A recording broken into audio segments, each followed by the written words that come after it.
தனுஷ்கோடி அழிஞ்சு போனது எல்லாருக்குமே தெரியும். ஆனால் அதுக்கு முன்னாடியே ஒரு தமிழ் தேசமே அழிஞ்சு போயிருக்கு. இன்னைக்கு இருக்கக்கூடியது பாதி தமிழ்நாடு தான். அப்போ மீதி குமரிகண்டம் ஒரு சின்ன தீவு கிடையாது. கன்னியாகுமரியோட தெற்க ஆரம்பித்து ஆஸ்திரேலியா மற்றும் அமெரிக்காவோட மடகாஸ்கர் வரைக்கும் பரவி இருந்த ஒரு மிகப்பெரிய நிலப்பரப்பு.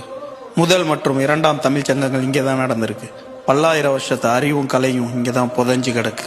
குமரிகண்டம் இங்கே ஃபரூலி அப்படின்னு சொல்லிட்டு ஒரு ஆறு ஓடுனதாகவும், இமயமலையை விட மிகப்பெரிய மலைகள் இருந்ததாகவும், அதோட பேர் குமரிமலைனும், அதையும் தாண்டி இங்கே 48 நாடுகள் இருந்ததாகவும் சிலப்பதிகாரம் மற்றும் இறையானூர் அகப்பொருள் சொல்லுது.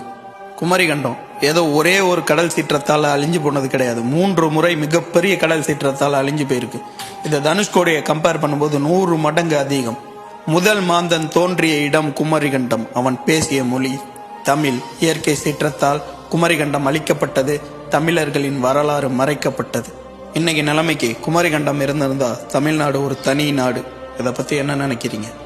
கமெண்ட் பண்ணுங்க. மறக்காம நம்ம சேனலை ஃபாலோ பண்ணிக்கங்க.